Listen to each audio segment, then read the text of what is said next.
마태복음 28장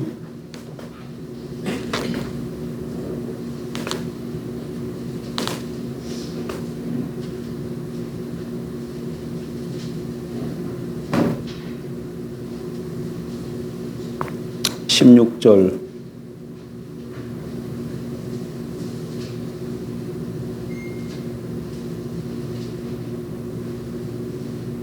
마태복음 28장 16절 20절까지 같이 보겠습니다. 16절입니다.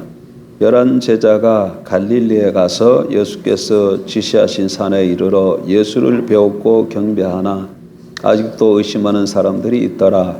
예수께서 나와 말씀하여 이르시되 하늘과 땅의 모든 권세를 내게 주셨으니 그러므로 너희는 가서 모든 민족을 제자로 삼아 아버지와 아들과 성령의 이름으로 세례를 베풀고 내가 너희에게 분부한 모든 것을 가르쳐 지키게 하라. 볼지어다 내가 세상 끝날까지 너희와 항상 함께 있으리라 하시니라. 아멘.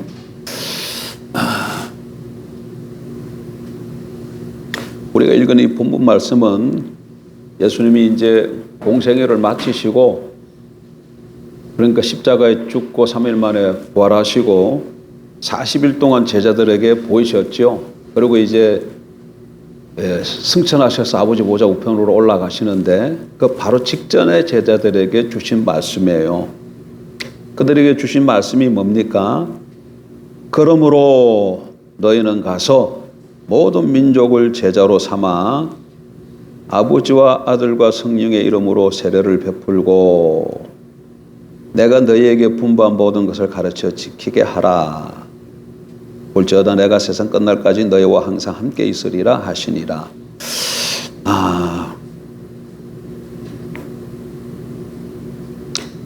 우리 한글 성경에는 제자로 삼아 세례를 베푸고 모든 것을 가르쳐 지키게 하라 이렇게 등위 접속사로 동사가 연결되어 있는데 사실은 원래 성경을 보게 되면 제자 삼으라 이게 주동사예요. 나머지 동사들은 다 주동사로 꾸며주는 거예요. 예. 그러니까 모든 민족을 제자로 삼는데 그 어떻게 삼느냐? 아버지와 아들과 성령의 이름으로 세례를 베풀고 아버지와 아들과 성령의 이름으로 세례를 베푼다는 건 무슨 뜻이에요? 예수 믿게 하는 거죠. 예수 믿게 하는 걸 말합니다. 지금은 우리 시대는 좀 이상한 시대가 돼가지고 세례 받는 것하고 세례 받았다고 또 예수 다 믿는 거 안 해. 보니까. 예. 군대 가면은 세례 주거든요. 그러면 그 청년들이 군인들이 세례 받을 때 그 먹을 거 좀 줘요. 또 좀 힘을 얻을 수도 있고. 그래서 세례 받으러 나와. 세례 받으러 나와가지고 그 다음부터는 신앙생활 해야 되는데 신앙생활 또 안 하죠. 지금은 이게 나눠져 있지만 원래 초대교회 때는 세례 받았다. 그 얘기는 내가 예수 믿는다. 그 말입니다. 예수 믿는다. 예수 믿는 거 하고 세례 받는 거 하고 이게 동의어예요. 그러니까 예수 믿게 하고 그 다음에 20절은 뭐라고 얘기합니까? 내가 너에게 분부한 모든 것을 가르쳐 지키게 하라. 그러니까 예수님께서 분부한 것을 가르쳐 지키는 삶 사는 것 이게 제자의 삶이에요. 자, 이 본문에 그런 내용입니다. 자, 오늘 오후에는 하나님의 마음에 대해서 좀 말씀을 좀 나누려고 합니다. 여러분 예수 그리스도를 믿고 영접하셨습니까? 예수 그리스도를 믿는다 그 말은 무슨 말이에요? 예수를 그리스도로 믿는다는 얘기입니다. 예수 그리스도를 믿는다 그 얘기는 예수를 그리스도로 믿는다는 말이요. 예수 그리스도를 영접했다 그러면 예수를 그리스도로 영접했다 그 얘기죠. 그러면 예수님이 십자가에서 살찌고 피 흘려 죽으심으로 새 언약을 세우셨는데 그 새 언약의 효력이 우리의 믿음을 통해서 우리에게 적용이 되어져서 우리가 그 언약 백성이 되어지는 거죠. 그럼 언약 백성이 되어졌다 그 얘기는 하나님과의 관계가 회복이 되었다 그 얘기입니다. 하나님과 관계가 회복된 것을 성경이 가장 보편적으로 표현하는 것을 하나님은 아버지가 되시고 우리는 그의 자녀로 이렇게 표현하고 있는 겁니다. 그 전에는 하나님과 우리 사이가 죄로 말미암아서 끊어져 있었는데 이제 예수 그리스도를 믿고 영접하면 그분의 피 흘리심을 통해서 하나님과 우리 관계가 뭐가 된다고요? 회복이 돼요. 회복이 돼. 언약을 통해서 회복이 되는데 그 회복된 관계를 다양하게 성경이 표현하는데 가장 보편적으로 표현되는 것 중 하나가 아버지와 자녀, 아버지와 아들 관계로 설명한다는 거예요. 자, 그러면 여러분, 내가 예수 그리스도 믿고 영접했습니다. 그러면 나는 하나님의 자녀가 됐고 하나님 우리 아버지시잖아요. 또 다르게 보면 하나님 우리 왕이 되시고 우리 그의 백성이 되는 거죠. 신하가 되는 거죠. 또 다르게 표현하면 하나님 우리의 남편이 되고 우리는 그의 아내가 되는 거죠. 그러면 자녀된 우리의 입장에서 하나님에 대해서 제일 중요한 게 뭐겠어요? 하나님 자신과 그 하나님 그 마음 속에 있는 그 하나님의 마음이 어떤 것인가를 알고 살아가는 거죠. 그게 아니겠어요? 여러분, 하나님께서 뭘 그렇게 마음을 다 쏟고 계실까? 이런 거에 대해서 좀 생각해 보셨나요? 하나님의 마음. 하나님의 마음. 하나님 마음 좀 어떨까요? 여러분 마음은 어떻습니까? 여러분 마음. 내가 이렇게 보니까 아이들도 다 그 마음이 있더라고. 우리 로운이는 온통 마음이 자동차에 가 있어요. 온통. 아마 그냥 자동차 박사가 될 것 같아요. 온통 뭐 자동차에 그렇게 관심이 많은지 몰라. 여러분은 어디에 관심이 많습니까? 어디에? 그럼 하나님 마음은 어디에 가 있을까? 그럼 하나님의 자녀된 우리들이 그 하나님의 마음을 좀 헤아리며 살아야 되지 않겠습니까? 하나님 마음하고는 전혀 상관없는 삶, 그게 성도의 삶이라고 말할 수 있을까요? 하나님의 얼굴을 구하며 나아간다는 얘기는 무슨 의미라 그랬습니까? 하나님의 얼굴을 구하며 나아간다. 바래무리. 여러분, 우리가 바래무리가 되어야 됩니다. 하나님의 얼굴을 구하는 삶을 살아야 됩니다. 그럼 그거 어떻게 사는 삶이에요? 하나님 자신과 목적과 길을 추구해서 나아가서 그 다음에 그를 위해 살아가는 사람들이잖아요. 그 하나님의 목적이 하나님 마음이에요. 하나님 마음이에요. 그 하나님 마음이 뭐겠어요? 하나님 어디에 마음을 두고 있느냐? 오늘 오전에 보면 하나님이 당신의 아들을 세상에 보내주셨습니다. 하나님의 아들이 이 세상에 사람의 몸을 입고 오신 분이 예수님이시죠. 그 예수님이 탄생하신 날이 성탄절입니다. 잊어버리기 전에 광고 생각났습니다. 광고 해야 된다고 했는데 광고 잊어버렸다. 광고 생각났어요. 오전에 광고도 못했고 오후에 광고합니다. 그 송구영신 예배 있습니다. 송구영신 예배 올해 그 주일날하고 송구영신 예배가 겹쳐가지고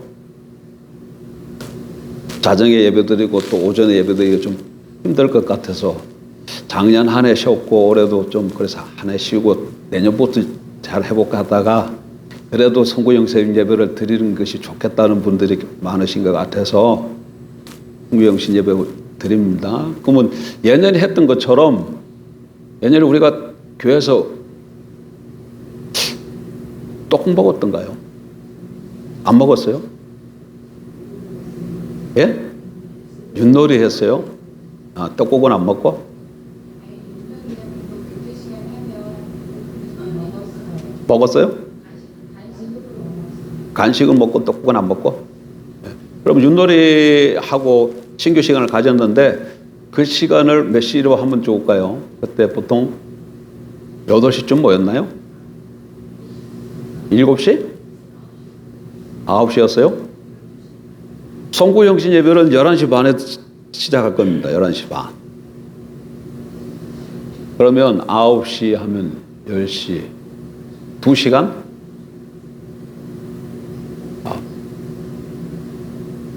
보통 우리 몇 시에 모였는지 좀 생각이 안 나네.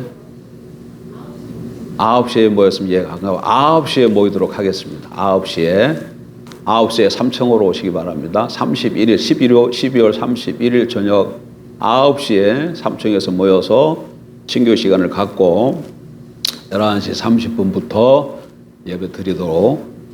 예배드리고 기도하는 시간 갖도록 하겠습니다.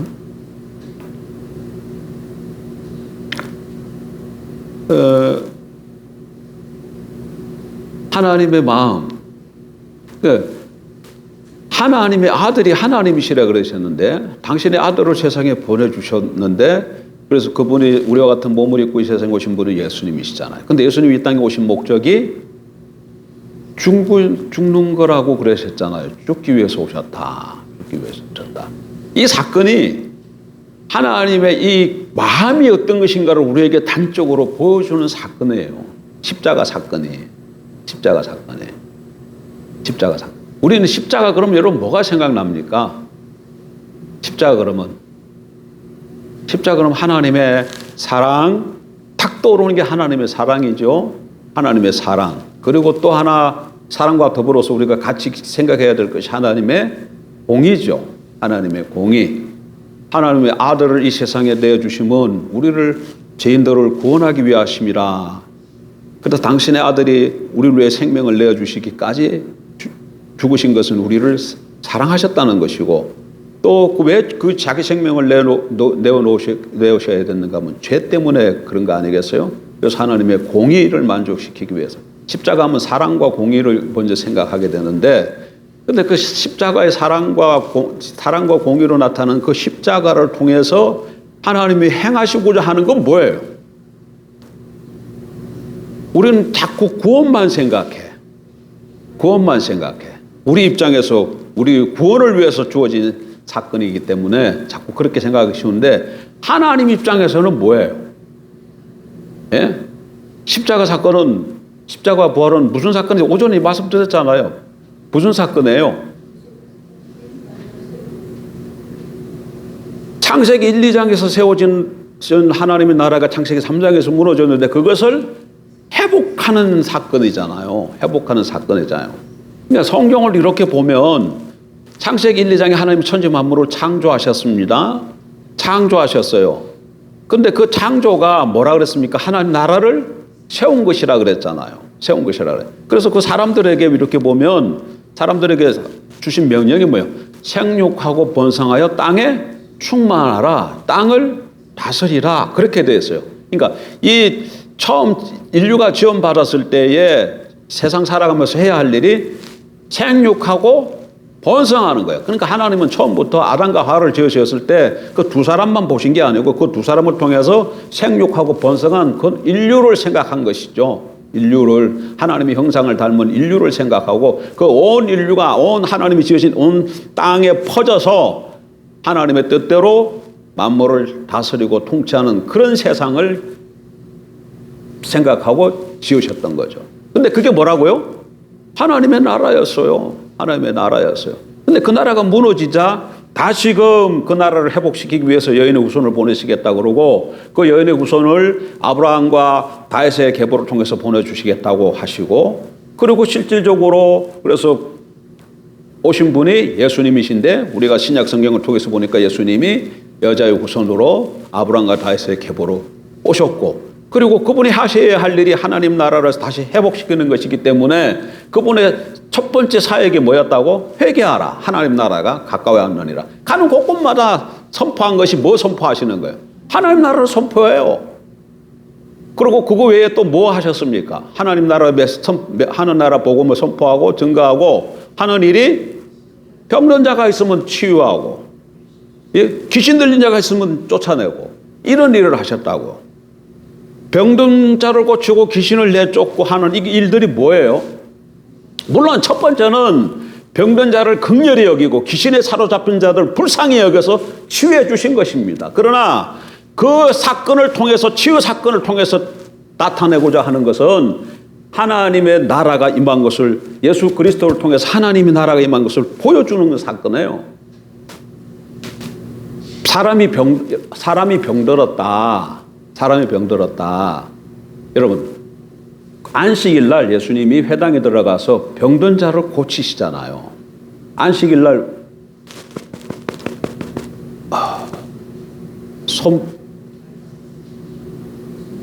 손 마른 자, 이게 안식일 날 손 마른 자가 있는데 이게 고쳐 주시잖아요. 여러분 보세요. 안식일 날 손 마른 자가 있다. 이건 무슨 말이에요, 이게? 아니, 안식일 날 손 마른 자가 있다. 이건 무슨 말이에요? 안식일이 지금 안식일이 되고 있지 못하다라는 표시예요. 딱 그 하나가 그거. 근데 주님이 그에 가서 안식일에 손 마른 자가 있는 데 가서 그 손 마른 자를 회복시켜줘. 그 뭔 말이에요?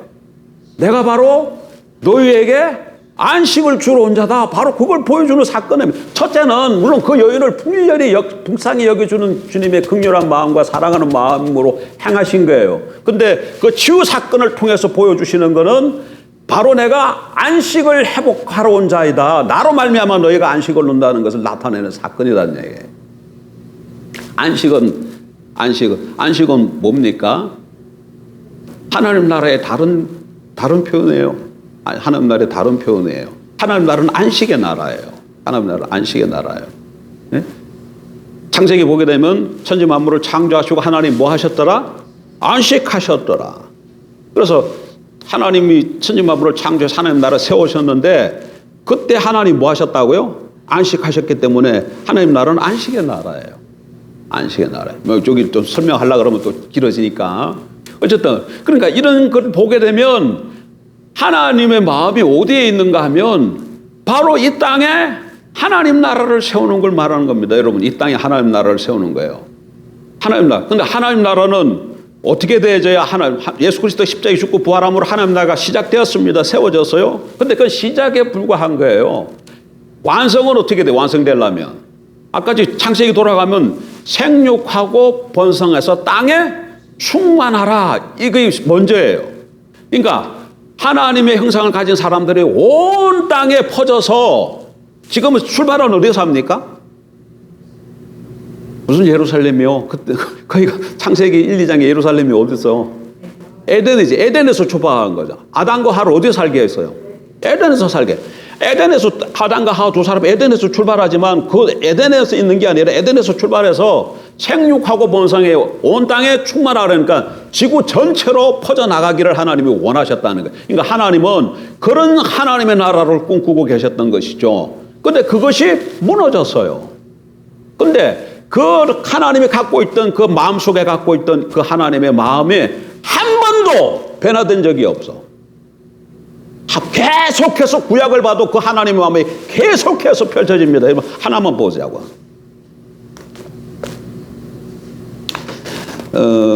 아브라함은 아까 여자의 후손이 아브라함을 통해서 온다고 그랬잖아요. 창세기 22장.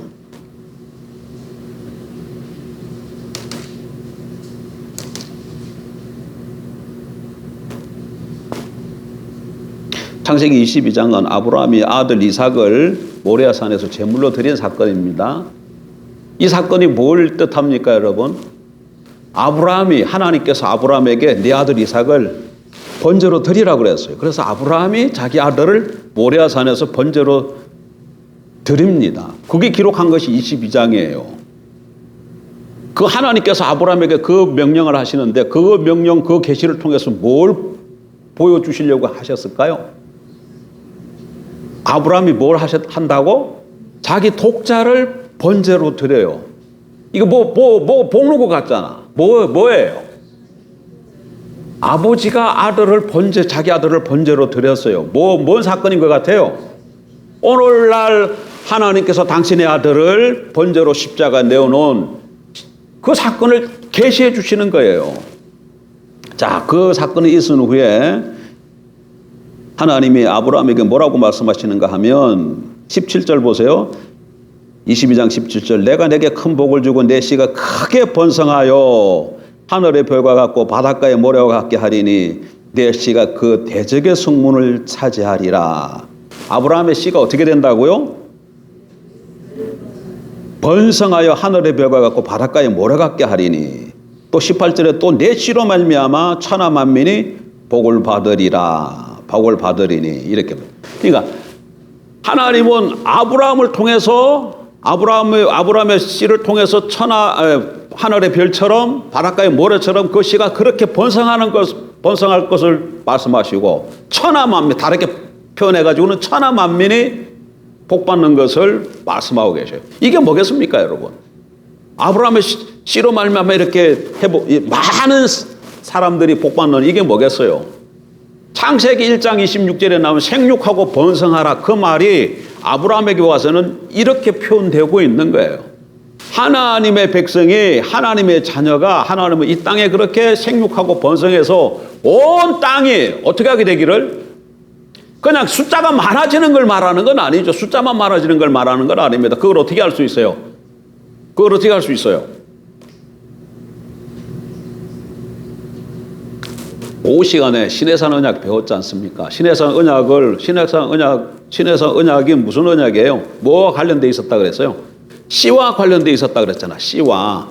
신해산에서 이스라엘 백성이 하나님과 언약 맺어 하나님의 백성이 됐는데 하나님은 그들이 하나님이 되고 이스라엘은 하나님의 백성이 됐는데 하나님의 백성이 됐다고 다 된 건 아니에요. 출애굽 1세대가 광야에서 다 죽습니다. 출애굽 2세대만 가나안에 들어가요. 왜 출애굽 1세대가 가나안에서 광야에서 죽습니까? 신해산 언약에 합당하지 못했기 때문에 그런 거예요. 그러니까 하나님은 무조건 씨만 생육하고 번성하는 것만 했을 때 그냥 무조건 수만 많아지는 걸 생각해 주는데 그렇지가 않아. 하나님을 알고 하나님을 신뢰하고 그 말에서 순종하는 백성을 말하는 거예요. 그런 백성으로 생육하고 번성하길 원하는 거죠. 어쨌든 아브라함을 통해서도 이렇게 생육하고 번성하는 것을 하나님께 순종하고 하나님을 알고 순종하는 그런 백성이 이렇게 땅에 많아질 것을 구약이 이렇게 보여줘요. 구약에 이게 계속해서 흐릅니다. 계속해서 흘러요. 그리고 이제 신약으로 넘어왔어요. 신약으로 넘어와서 그 아브라함과 다윗의 후손 오신 분이 예수님이시잖아요. 그래서 예수님이 와서 첫 번째로 선포했던 말이 하나님 나라가 도래했다는 걸 선포하고 이제 그 하나님 나라를 세우기 위해서 십자가에 죽고 부활하시고 이제 성천하셔요. 마지막으로 이제 제자들에게 마지막으로 주신 말씀이 마태복음 28장이에요. 근데 다시 보세요. 28장 와서. 자, 28장 와서 다시 보면 그러므로 너희는 가서 모든 민족을 뭘 삼아라? 제자 삼아. 모든 민족으로 제자 삼으라고 말하고 있어요. 모든 민족으로 제자 삼으라 이 말하고 천하 만민을 내 씨로 말미암아 복을 받으리라. 천하 만민이 내 씨로 말미암아 복을 받으리라. 생육하고 번성해 땅에 충만하라. 이 말하고 의미적으로 틀려요? 같아요? 창세기 1장에는 생육하고 번성해 땅에 충만하라 이렇게 표현되어 있고 창세기 22장 또 창세기 12장에는 모든 민족이 내 씨로 말미암아 복을 받으리라 그렇게 되어 있지만 그 얘기나 지금 하나님이 아브라함에 한 얘기 천하 만민을 내 씨로 말미암아 복을 받으리라 모든 민족이 내 씨로 말미암아 복을 받으리라 그 말이나 지금 마태복음에 와가지고 모든 족속으로 제자를 삼으라 이 말하고 같아요? 틀려요? 같은 말이에요. 다 뭐 하라는 얘기예요? 백성 삼으라 그 얘기예요. 백성 삼으라 그 얘기예요. 근데 지금 무슨 백성이에요? 무슨 백성? 모든 민족으로 제자를 삼아 아버지와 아들과 성령의 이름으로 세례를 베풀고 그 요걸로 딱 끝나는 게 아니고 계속해서 이어져요. 뭐가 돼요? 내가 너희에게 분부한 모든 것을 가르쳐 지키게 하라. 그러니까 예수님으로부터 가르침 받은 것을 지키는 백성이야. 모든 민족으로 제자를 삼는데 모든 민족의 사람들이 돌아온 사람들이 어떤 사람이라는 거예요? 예수님께서 가르침 받은 것을 지켜 행하는 사람. 이 사람으로 생육하고 번성하기를 원하시는 것을 알 수 있는 거예요. 그러니까 보게 되면 하나님 마음은 창세기 때나 구약에나 신약에 와서 보면 일관됩니다. 일관돼요. 뭐예요 이게? 뭐 하는 거예요? 이 땅에 하나님 나라를 세우는 거예요. 그리고 하나님 나라를 세우는 것은 하나님의 백성이 생육하고 번성하는 것과 직결되어 있어요. 여러분 마태, 마가, 누가, 요한 이걸 사복음서라 그러죠. 사복음서는 이 예수님 여기 보세요. 이게 예수님이라면 왜 복음서가 4개나 필요할까요? 내용을 보면 대동소이해. 예수님의 생애예요, 다 복음서가. 근데 왜 복음서를 4개씩이나 필요했을까? 이게 예수님이라면 마태는 이렇게 봤고 마가는 이렇게 보고 누가는 이렇게 보고 요한은 이렇게 봤어요. 그래가지고 이렇게 마태 마가의 관점이 이렇게 다 합쳐져서 내 복음서를 갖고 봐야 예수님의 이 어떤 분이신가가 정확하게 알 수 있어. 그래서 내 복음서가 필요한 거예요. 그 예수님이 생애죠, 그게. 근데 그 다음, 예수님 생애 그 다음에 뒤에 이어지는 게 뭡니까? 누가복음 아니다. 사도행전이잖아, 사도행전. 예수님 생애가 끝나고 나서 그 다음에 뭐가 시작돼요? 사도행전이 시작돼요. 사도행전 내용이 뭐예요? 사도행전 내용이 뭐예요? 사도행전. 자, 지금 마태복음 28장 이후가 사도행전이 되는 거야. 근데 여기는 뭐라고 돼 있어요? 그러므로 너희는 가서 모든 민족을 제자로 삼아 아버지 아들과 성령의 이름으로 세례를 베풀고 내가 너희에게 분부한 모든 것을 가르쳐 지키게 하라. 볼지어다 내가 세상 끝날까지 너희와 항상 함께 있으리라 하시니라. 그러면 요 말씀을 끝나고 주님은 성찬하셨는데 그러면 이 제자들이 뭐 하겠습니까 이제? 모든 민족으로 제사 삼기 위해서 가겠죠. 바로 그 내용이 사도행전이에요. 그 내용이 사도행전이야. 사도행전의 기록자는 누구냐면 누가입니다. 누가. 그래서 누가복음하고 같이 사도행전을 보면 좋아요. 자, 누가복음 24장으로 한번 보세요.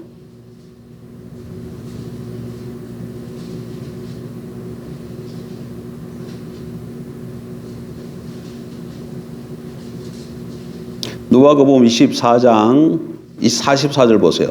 또 이르시되 내가 너희와 함께 있을 때에 너희에게 말한 바 곧 모세 율법과 선지자의 글과 시편의 나를 가르쳐 기록된 모든 것이 이루어져야 하리라 한 말이 이것이라 하시고 이에 그들의 마음을 열어 성경을 깨닫게 하시고 또 이르시되 이같이 그리스도가 고난을 받고 제3일에 죽은 자 가운데서 살아날 것과 또 그의 이름으로 제3을 받게 하는 회개가 예루살렘에서 시작하여 모든 족속에게 전파될 것이 기록되었으니 너희는 이 모든 일에 증인이라. 볼지어다 내가 내 아버지께 약속하신 것을 너희에게 보내리니 너희는 위로부터 능력으로 입혀질 때까지 이 성에 머물라 하시니라. 자, 제자들에게 지금 무슨 일이 주어졌어요? 47절 또 그의 이름으로 제3을 받게 하는 회개가 예루살렘에서 시작하여 모든 족속에게 전파될 것이 기록되었으니 너희는 이 모든 일에 뭐라? 증인이라. 증인이라. 제3을 받게 하는 이 일에 증인으로 지금 부름받았어요. 그런데 그 일을 감당하려면 그냥 나가서는 안 되죠. 그래서 뭐가 있어야 될까요? 능력이 있어야 되기 때문에 주님이 볼지어다 내가 아버지께서 약속하신 것을 너희에게 보내리니 너희는 위로부터 능력을 입힐 때까지 이 성에 머물러 하시니라. 그래서 능력으로 입히기 위해서 성에 머무르는 거예요. 예루살렘. 그 다음에 사도행전으로 가보세요. 사도행전 1장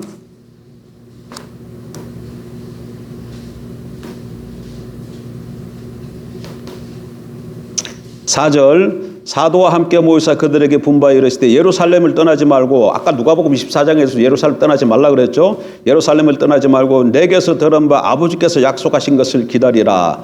요한은 물로 세례를 베풀었으나 너희는 몇 날이 못되어 성령으로 세례를 받으리라 하셨느니라. 능력으로 입혀야 되는데 그 능력으로 입히는 것이 여기 보니까 성령 세례를 받는 것을 말씀하시는 걸 알 수 있죠. 그리고 그들이 그 다음에 8절 오직 성령이 너에게 마시면 권능을 받고 예루살렘과 온 유대와 사마리아 땅끝까지 이르러 내 증인이 되리라 하시니라. 그래서 제자들이 해야 할 일이 뭡니까? 예루살렘으로부터 출발해가지고 유대와 사마리아 땅끝까지 나가서 복음을 증거하는 일이죠. 성령의 능력을 힘입고 나가서 복음 증거하는 일이 뭐예요?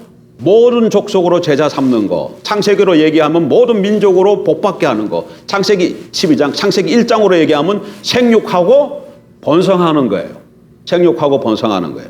그래서 예수 그리스도로 말미암아 12사도와 70문도 150 그 사람들로 하여금 예루살렘에 성령이 임해서 그때부터 그들이 이제 하나님의 사람들이 되어지고, 아니 물론 하나님 사람들이 됐지만 성령으로 충만되어져서 나가서 증인하는 일을 하기 시작하는 거예요. 그리고 사도행전은 뭘 보여주느냐 하면 이래서 증인들로 이 제자들이 나가서 모든 민족으로 하여금 복음을 전해서 그들이 돌아오는 것을 보여주는 내용입니다. 그냥 보세요. 그 다음에 9장 한번 볼까요? 9장. 지금 이 사람들이 사도행전 1장 이 사람들이 제자들이 어디 있죠? 장소가 어디예요? 예루살렘에 있잖아요. 예루살렘을 떠나지 말라고 그랬잖아요. 예? 1장 4절 사도와 함께 모여서 그들에게 분부하여 이르시되 예루살렘을 떠나지 말고. 그러니까 이들이 지금 어디 있어요? 예루살렘에서. 그래 예루살렘에서 성령을 받고 그들에게 주어진 사명이 증인의 사명인데 여기 예루살렘에서 그들이 기도하다가 사도행전 2장에 성령 받아요. 그리고 이제 나가기 시작합니다. 자, 그래서 이제 계속 복음 전파하죠. 근데 9장에 와보세요. 이게 복음이 어디까지 오는가? 31절. 그리하여 온 유대와 갈릴리와 사마리아 교회가 평안하여 든든히 서가고 주를 경외함과 성령의 위로로 진행하여 수가 더 많아지니라. 지금 예루살렘에서부터 시작해가지고 9장 오면 지금 어디까지 온 거예요? 유다와 갈릴리를 지나 어디까지 왔어요? 사마리아까지 왔어요. 사마리아까지 복음이 전파되어져 가지고 온 거예요. 이 얘기는 하나님 나라가 지금 예루살렘으로부터 시작해가지고 유대와 갈릴리와 사마리아까지 온 것을 얘기하고 11장으로 가보세요. 11장에 오게 되면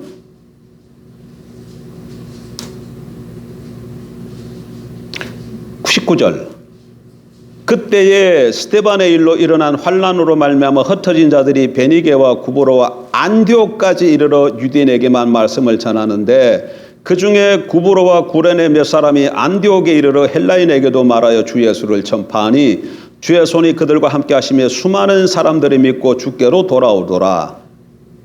지금 여기 11장 보니까 지금 복음이 증인들이 어디까지 왔어요? 복음 전파가 안디옥까지 왔어요. 이 그림이 그려져요. 예루살렘하고 그 다음에 예루살렘, 유다.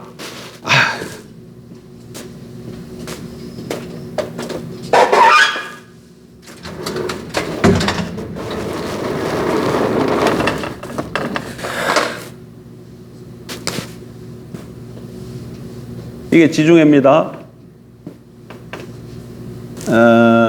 이렇게 크게 그리면 안 되는데.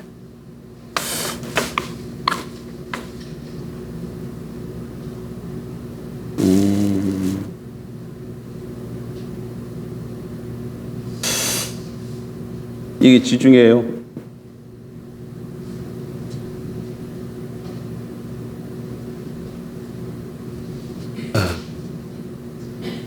여기 갈릴리, 사해. 그럼 뭐 예루살렘 한 이쯤이 있는 거예요. 예루살렘 한 이쯤에 있어요. 그리고 여기가 이렇게 되면 여기가 유다죠. 여기가 이렇게 되면 여기가 사마리아예요. 사마리아. 그러니까 여기 예루살렘에서 시작하는 거예요. 예루살렘 시작해서 이거 팔레스타인 땅 이게 지도가 여러분 머릿속에 딱 그려져야 되는데 여기 시작해가지고 그 다음에 어디까지 간 거예요? 유다. 이 지역을 다 점령하고 그 다음에 갈릴리. 갈릴리는 여기 갈릴리 호수 그 갈릴리에서 더 넓게가 사마리아죠. 사마리아. 갈릴리와 사마리아. 그러니까 여기서부터 시작해서 이만치 하고 그 다음에 이만치 온 거예요. 그 다음에 어디까지 간다고? 안디옥으로 가는데 안디옥은 이쪽으로 가야 돼. 쭉 이쪽에. 안디옥.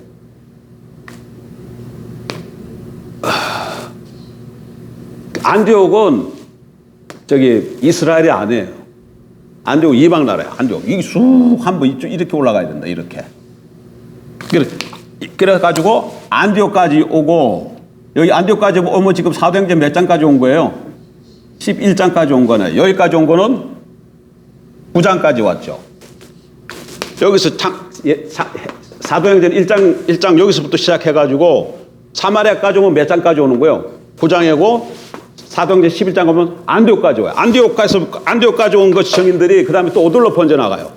바울과 바나바를 통해서 온 세상으로 퍼져나가는데 사도행전 24장 끝장에 가보면 어디까지 갑니까? 로마에까지 가. 로마에. 이게가 뭐 그레데 섬이라 그러면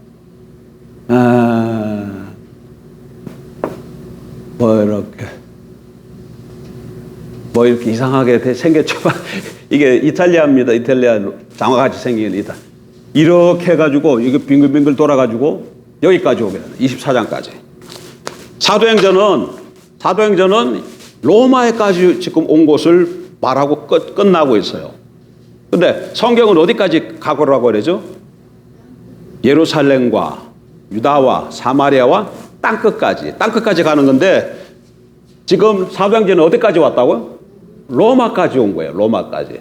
그리고 바울이 로마까지 복음을 전하고 여기서부터 또 바울 외에 모든 하나님의 증인들이 전 세계로 또 흩어져 나가서 온 세상 땅끝까지 지금 다 증거해가지고 대한민국에까지 와서 우리가 예수 그리스도 믿고 영접해서 하나님 나라가 여기까지 세워진 거예요. 그러니까 하나님의 마음은 이 세상에 뭐로 하나님의 마음은 뭐냐면 이 땅에 하나님 나라를 세우는 거예요. 다른 거 없습니다.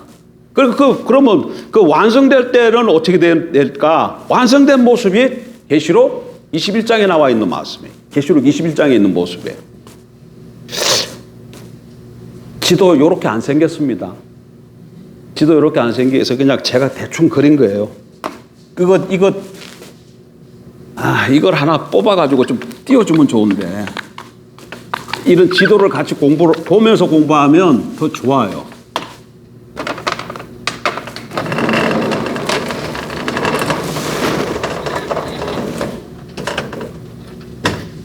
그러니까 우리 교회는 창세기부터 계시록까지 성경을 지금 어떻게 보고 있어요? 하나의 관점을 가지고 쫙 보잖아요. 하나의 관점이란 다른 게 아니고 하나님께서 이 창조하신 것부터, 그러니까 성경은 짧게 4단어로 말할 수 있어. 창조, 타락, 부소, 완성이에요. 신구약 66권을 4단어로 압축해서 말하라면 창조, 타락, 부소, 완성이에요. 근데 창조는 하나님 나라죠. 하나님 나라 세움. 타락은 하나님 나라가 붕괴됨. 부속은 하나님 나라를 다시금 회복시킴. 그리고 완성. 이렇게 되는 거예요. 내용은 그렇다는 거예요. 내용은. 그러니까 하나님의 마음은 온통 이 땅에 뭘로 되어 있다? 하나님 나라를 세우는 걸로 되어 있다. 그 얘기예요. 그래서 계시록 21장에 보면 이걸 한번 보세요. 1절부터 또 내가 새 하늘과 새 땅을 보니 처음 하늘과 처음 땅이 없어졌고 바다도 다시 있지 않더라. 또 내가 보매 거룩한 성 새 예루살렘이 하나님께로부터 하늘에서 내려오니 그 준비한 것이 신부가 남편을 위하여 단장한 것 같더라. 내가 들으니 보좌에서 큰 음성이 나서 이르되 보라 하나님의 장막이 사람들과 함께 있으며 하나님이 그들과 함께 계시리니 그들은 하나님의 백성이 되고 하나님은 친히 그들과 함께 계셔서 모든 눈물을 그 눈에서 닦아주시니 다시는 사망이 없고 애통하는 것이나 곡하는 것이나 아픈 것이 다시 있지 아니하리니 처음 것들이 다 지나갔음이러라. 자, 이게 지금 완성된 하나님 나라의 모습을 보여주는 거예요. 이게 무슨 하나님의 나라냐? 자, 보세요. 아까 지금 나라 그러면 3개가 있어야 된다 그랬죠? 오전에 뭐뭐 있어야 된다 그랬어요. 주권을 다르게 표현하면은 하나님의 나라니까 주권이 누구에게 있어요? 하나님에게 있죠. 그러니까 왕이 하나님이에요. 하나님. 그다음에 또 백성이 있어야 되죠. 그다음에 뭐가 있어야 돼요? 땅이 있어야 되잖아요. 자, 여기 보세요. 1절에 새 하늘과 새 땅을 보니 새 하늘과 새 땅이 쫙 펼쳐졌어요. 이건 뭐예요? 땅이죠. 하나님 백성이 거할 수 있는 땅이죠. 그다음에 2절 보세요. 또 내가 보매 거룩한 성 새 예루살렘이 하나님께로부터 하늘에서 내려오나니 여기 보니까 새 하늘과 새 땅이 펼쳐지고 거룩한 성 새 예루살렘이 하늘에서부터 내려오고 있어요. 그러니까 여기 뭐가 있습니까? 거룩한 성 예루살렘이 있고 그 다음에 뭐가 보여요? 하나님께로부터 내려오니 그러니까 하나님이 있잖아요. 일단 땅이 있고 하나님이 있고 그 다음에 거룩한 성 예루살렘이 있는데 그럼 이 거룩한 성 예루살렘이 뭘까? 거룩한 성 예루살렘이 뭘까? 이 거룩한 성 예루살렘이 뭐가 돼야 돼요? 하나님 나라가 되려면 백성이 돼야 되잖아요. 그런데 이게 백성이 맞냐? 예, 백성이 맞아요. 10절 가보세요. 10절, 9절. 21장 9절 일곱 대접을 가지고 마지막 일곱 재앙을 담은 일곱 천사 중 하나가 나와 내게 말하 이르되 이리 오라 내가 신부 곧 어린 양의 아내를 내게 보이리라 하고 신부를 보여주겠다고 합니다. 요한에게. 그런데 그 신부는 어린 양의 아내야. 신부가 어린 양의 아내입니다. 어린 양의 아내는 누구예요? 어린 양은 누굽니까? 예수님이 어린 양이시잖아요. 그러니까 어린 양의 아내니까 예수님의 신부를 보여주겠다 그 얘기예요. 그러니까 예수님의 신부는 누구예요? 교회잖아. 교회죠. 자, 그러면 10절 보세요. 성령으로 나를 데리고 크고 높은 산으로 올라가 하나님께로부터 하늘에서 내려오는 거룩한 성 예루살렘을 보이니 신부 보여주겠다고 했는데 나타난 건 뭐가 나타났어요? 하늘에서 내려오는 거룩한 성 예루살렘이 나타났어요. 근데 그러니까 신부가 누구야? 거룩한 성 예루살렘이야. 근데 신부는 누구라 그랬어요? 교회라 그랬잖아요. 그러니까 거룩한 성 예루살렘이 뭐예요? 교회야, 교회. 교회야, 교회. 그러면 다시 여기 와서 2절로 와서 다시 보세요. 또 내가 보면 거룩한 성 새 예루살렘이 하나님께로부터 내려오니 하니까 이 거룩한 성 예루살렘이 뭐예요? 교회잖아요. 교회는 사람이에요. 교회는 백성이에요. 하나님의 백성이에요. 그러니까 창세기 계시록 21장에 보게 되면 하나님이 있고 거룩한 성 예루살렘 하나님의 백성이 있고 하나님의 백성이 거한 새하늘과 새 땅이 있잖아요. 그럼 이게 뭐야? 하나님 나라잖아요. 하나님 나라. 하나님 나라에 다시는 무슨 일이 없다는 거예요. 모든 눈물을 그 눈에서 닦아주시니 다시는 사망이 없고 애통하는 것이나 곡하는 것이나 아픈 것이 다시 있지 아니하리니 처음 것들이 다 지나갔음이러라. 이렇게 되어지는 것이죠. 그래서 계시록 21장에서 하나님 나라가 완성되는 것을 볼 수 있어요. 그러니까 초지일관 하나님의 마음은 뭐에 있었다? 창조로부터 뭐에 있었다는 거예요? 하나님 나라를 이 땅에 세우는 것에 있었던 것을 보여주고요. 그러니까 하나님의 마음은 이 세상을 향한 하나님의 마음은 하나예요. 뭐라고요? 하나님 나라를 세우는 거야. 하나님 나라를 세우는 거야. 근데 성경에 하면 그 하나님 나라가 지금 사도행전에 어디까지 왔어요? 24장에 로마까지 왔잖아요.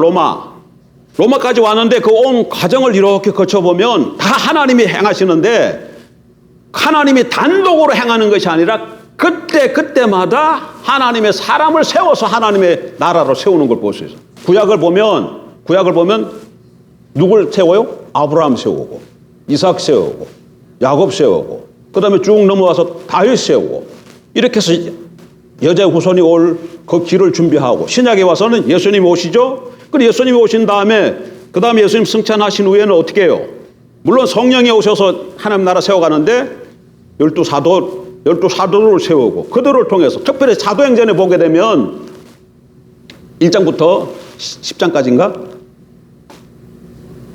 두 인물이 쓰임받잖아. 베드로. 전반부는 베드로, 후반부는 바울. 이렇게 두 인물이 쓰임받는. 뭐 하는데? 하나님 나라를 확장하고 건설해 나가는데. 그거를 이렇게 보니까 하나님은 온통 이 땅에 하나님 나라를 세우고자 하는 마음으로 가득 찼는데 그것을 이루어 가시어서 결국 계시록 21장에서 완성시키시는데 그거를 하나님이 주도적으로 세워 가시지만 그때마다 누굴 세워서 하나님 나라를 세워 가신다? 하나님의 사람들을 세워서 이루어 가시는 것을 볼 수 있는 거죠. 그러면 자 보세요. 이 시대에 하나님은 누구를 세워서 그 하나님 나라를 세워갈까요? 지금 우리는 사도행전에서 사도행전 28장에서 로마까지 왔습니다. 그리고 또 다른 증인들을 하나님이 세워가지고 더 복음을 전파해가지고 대한민국에까지 와서 총 2022년 12월 25일 내년에는 2023년 한국 와가지고 2023년부터도 또 주님 오시는 그날까지 또 하나님 나라를 확장을 위해서 역사가 흘러갈 거 아니겠어요? 하나님이 또 계속해서 세우셔 가시겠죠. 그러면 이 시대는 누구를 통해서 그 하나님의 나라를 세워 가시겠냐고요? 이 땅에 있는 교회들입니다. 그럼 교회가 누구예요? 우리가 교회야. 그러니까 2024년 우리 젊은 친구들은 아직도 한 50년, 60년 더 살 거고 우리는 고작 살아봐야 뭐 한 20년? 집사님 20년 자신 있는가 보네? 20년이면 뭐예요? 내년에 우리가 한 살 더 안 먹잖아요? 내년 우리가 한 살 안 먹잖아 이제 내년부터. 그럼 난 지금 65살인데 내년도 65세에 그러면 20년이면 85살인데 85살 자신 없어요 난 솔직하게. 한 10년은 조금 자신이 있어. 75살까지는. 어쨌든 20년이라고 해. 그럼 이 남은 20년을 어떻게 살아야 될 건가? 남은 20년을 어떻게 살아야 될 건가? 어떻게 살아야 되겠어요? 하나는 발의 무리로 살아야지. 뭘로 살아야 된다고요? 발의 무리로 살아야지. 하나님의 얼굴을 구하는 삶을 살아야지. 다른 삶은 꽝입니다, 여러분. 제가 분명 그 얘기하지만 발의 무리로 살지 아니하고 하나님의 얼굴을 구하는 삶이 아니면 무엇을 이뤘다 할지라도 그거는 창세기 4장에 나와 있는 가인 계열의 삶이에요. 무슨 삶이라고요? 가인 계열의 삶. 가인 계열의 삶은 뭐 하는 삶? 창세기 5장 이하에 나와 있는 셋 계열의 삶은 별 볼 일 없어요. 누구 낳고 죽고 누구 낳고 죽고 누구 몇 살까지 살더라 이거야. 그러나 가인 계열의 삶은 아주 굉장히 멋있어요. 목축업을 하고 음악을 하고 뭐 철기를 만들고 문명과 문화를 발전시키는 그런 삶을 살고 있다고요. 그러나 거기 중요한 게 뭡니까? 가인 계열의 삶은 어떻게 살았든지 간에 그냥 그렇게 살았다고 그걸로 끝이야. 연수가 없어. 근데 창세기 5장에 보면 셋 계열의 삶은 어떻게 살아요? 자녀 낳고 몇 년까지 살다가 몇 살에 죽었더라 하고 연수가 다 나오고 있어요. 그게 뭔 차이야 이게? 그 셋 계열이 어떻게 살았든지 간에 셋 계열의 삶은 하나님께서 그 하루하루를 연수를 치신다는 얘기예요. 그러나 가인 계열의 삶은 그 삶이 어떻게 화려했다 할지라도 연수로 칠 만한 삶이 아니라는 겁니다. 이걸 다시 오늘 신약시대로 넘어오면 발의 무리의 삶을 살아야 하나님이 우리의 삶을 연수로 치신다는 얘기예요. 우리가 그냥 이 땅에서 자라가지고 그냥 뭐 빌딩도 세우고 뭐 하고 싶어요? 뭐 안산의 시장 기독교인입니다. 뭐 시장도 한번 하고 또 국회의원도 한번 하고 했는데 그게 하나님 나라를 세우는 그 일과 하고는 상관이 없는 삶이면 이렇게 날수를 치는 데 들어가지 않는다는 얘기예요. 비록 아주 조그만 어딘가가 세상 사람이 알려주지 않는다 할지라도 그 삶이 발의 무리의 삶으로서 하나님 나라를 세우는 데 관계된 삶이면 그 삶은 하나님께서 어떻게 하신다? 치신다는 거야. 네가 몇 년 살았느냐? 5년 살았느냐? 10년 살았느냐? 닷새 살았느냐? 하루하루 그 삶을 치신다는 얘기예요. 그러니까 이제 우리 인생 한 20년 남았어. 저는 그래 뭐 20년 남고 여러분들은 더 남고 뭐 한 30년 남았다고 하세요. 어떻게 살아야 되겠냐 이게. 하나님의 마음은 하나입니다. 여러분 뭐 했다고요? 이 땅에 하나님 나라를 세우는 거예요. 창세기 1장부터 그걸 포기하지 않고 계속해서 이 역사가 흘러가고 있어요. 하나님 나라를 어디까지? 계시록 21장까지 완성을 향해서 계속 가고 있어요. 그걸 보여주고 있어요. 그걸 성경이 그걸 볼 수 성경 눈이 보여야 돼. 그게 이 역사라는 게 태초에 계속 이렇게 가네. 계속 가네. 그러다가 어디 간다고? 마라나타 주 예수여 오시옵소서. 여기까지 세상 역사가 가는데 그 이후부터는 무슨 역사예요? 영원한 역사겠죠. 영원한 나라겠죠. 거기까지 계속 가는데 그 끝이 보니까 새하늘과 새 땅이야. 완성된 하나님 나라야. 그러니까 하나님의 생각과 마음은 온통 여기 있다는 거예요. 그럼 하나님의 백성이 그 하나님의 마음을 헤아려서 이 땅에 사는 동안에 하나님 나라를 확장하고 건설하는데 우리의 인생을 거기에 들이면 하나님이 얼마나 기뻐하시겠느냐. 네가 내 마음을 알아서 그 일에 동참했구나. 성경에 이런 말씀이 있어요. 하나님의 마음을 시원케 하는 자라. 광야에 있을 때 이스라엘 백성들이 모압 여인에게 환장해버렸어.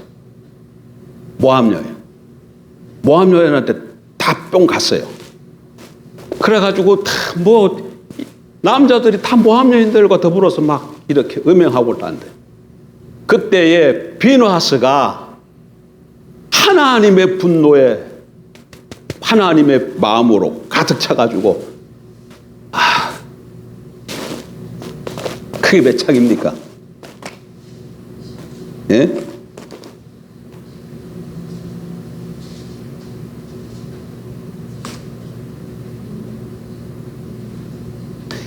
그게 몇 절이에요? 민수기 25장 바알보올에서 생긴. 자, 10절 25장 10절 여호와께서 모세에게 말씀하여 이르시되 제사장 아론의 손자 엘라살의 아들 비느하스가 내 질투심으로 뭘로요? 무슨 질투심으로? 내 질투심이야. 내 질투심. 하나님의 마음이죠. 내 질투심으로 질투하여 이스라엘 자손 중에서 내 노를 돌이켜서 내 질투심으로 그들을 소멸하지 않게 하였도다. 그러므로 말하라. 내가 그에게 내 평화의 언약을 주리니 그와 그의 후손에게 영원한 제사장 직분의 언약이라. 그가 그의 하나님을 위하여 질투하여 이스라엘 자손을 속죄하였음이니라. 그럼 무슨 일을 도대체 이 비느하스가 무슨 일을 했느냐? 거기 14절 이하에 나와요. 14절에 죽임을 당한 이스라엘 남자 곧 미디안의 여인과 함께 죽임을 당한 자의 이름은 시므리니 살루의 아들이요 시몬인의 조상의 가문 중 한 지도자이며 죽임을 당한 미디안 여인의 이름은 고수비이니 수르의 딸이라. 수르는 미디안 백성의 한 조상의 가문의 수령이었더라. 이게 무슨 말인가 하면 6절 보세요. 6절. 이스라엘 자손의 온 회중이 해망문에서 올 때에 이스라엘 자손 한 사람이 모세와 온 회중의 눈앞에 미디안의 한 여인을 데리고 그의 형제에게로 온지라. 제사장 아론의 손자 엘라살의 아들 비느하스가 보고 회중 가운데서 일어나 손에 창을 들고 그 이스라엘 남자를 따라 그의 막사에 들어가 이스라엘 남자 그 여인의 배를 꿰뚫어서 두 사람을 죽이니 연병이 이스라엘 자손에게서 그쳤더라. 이게 무슨 일인가 합니까? 아까 그 남자 누구라 그랬어요? 이거 뭐래요? 고수비. 여자는 고수비고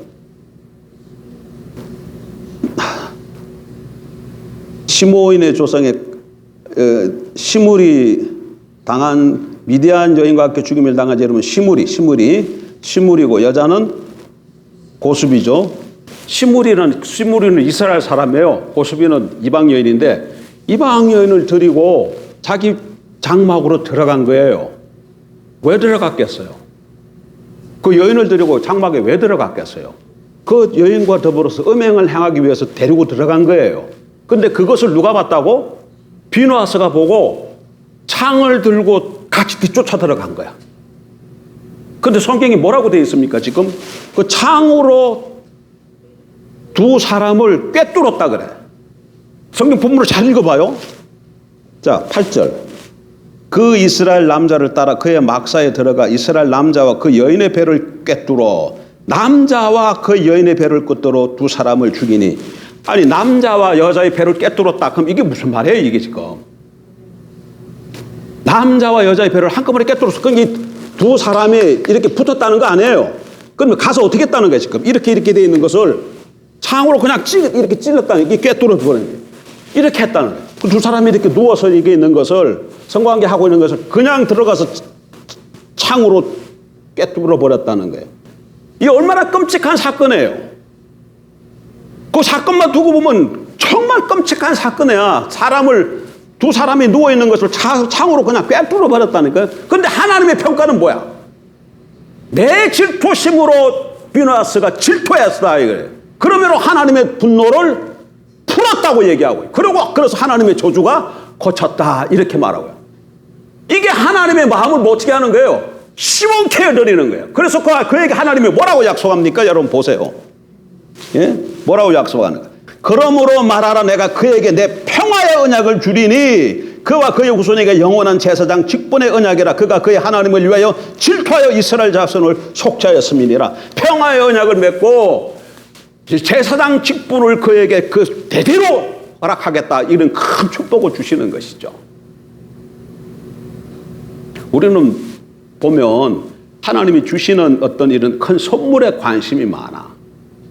선물. 어떻게 하면 그 하나님이 주시는 유업을 잘 받을 수 있을까? 여기에 근데 그 유업은 어떻게 하는 자에게 주는 걸 볼 수 있어요. 하나님의 마음을 하나님의 질투심을 갖고 질투하는 사람.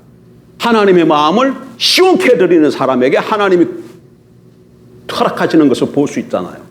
그러면 여러분 이거 지금 이거 하나님 나라 관점에서 설명을 하면 지금 하나님의 백성이 이방 여인과 더불어서 동침하고 있다. 이 얘기는 하나님의 백성이 지금 하나님 나라에 관심을 갖고 하나님 나라를 확장하는 일에 힘써야 되는데 그 일에 하지 않고 뭐에 빠졌다는 거야 지금? 세상에 빠졌다는 거야. 세상 쾌락에 빠져가지고 세상과 더불어 걷고 있다는 거예요. 그러니까 온 이스라엘 백성이 그러니까 하나님의 마음에서 그냥 속상해 하시는 것이죠. 근데 그것을 어떤 한 사람이 보고 그 일에 하나님의 마음을 품고 그 일을 가서 그치게 하고 하나님의 나라를 거기 세우는 그 일을 하면 똑같이 하나님께서 비누아스가 행하는 그 일을 오늘 우리 시대가 하는 거 보면 네가 비누아스다 그럴 거예요. 그러면 당연히 하나님 뭐 하겠어요? 하나님의 축복이 그 사람에게 가는 겁니다. 여러분 남은 생에 어떻게 살아야 되겠습니까? 하나님의 마음은 어디에 있다고요? 이 땅에 뭐 세우는데? 하나님 나라를 세우는 데 있어요. 이 땅에 하나님 나라를 세우는데 하나님의 마음이 다 있어요. 예? 다 있어요. 요한복음 15장 포도나무 비유. 아버지는 농부요 나는 포도나무요 너희는 가지야. 하나님이 농부입니다. 예수님 포도나무 가지고 우리는 포도나무 가지에 붙은 예수님 포도나무고 우리는 포도나무에 붙은 가지예요. 농부가 하는 일은 뭐예요? 열매 맺는 가지에게 모든 걸 다 한다 그랬어. 가서 본문을 읽어보세요. 열매 맺지 않으면 뭐 한다고요?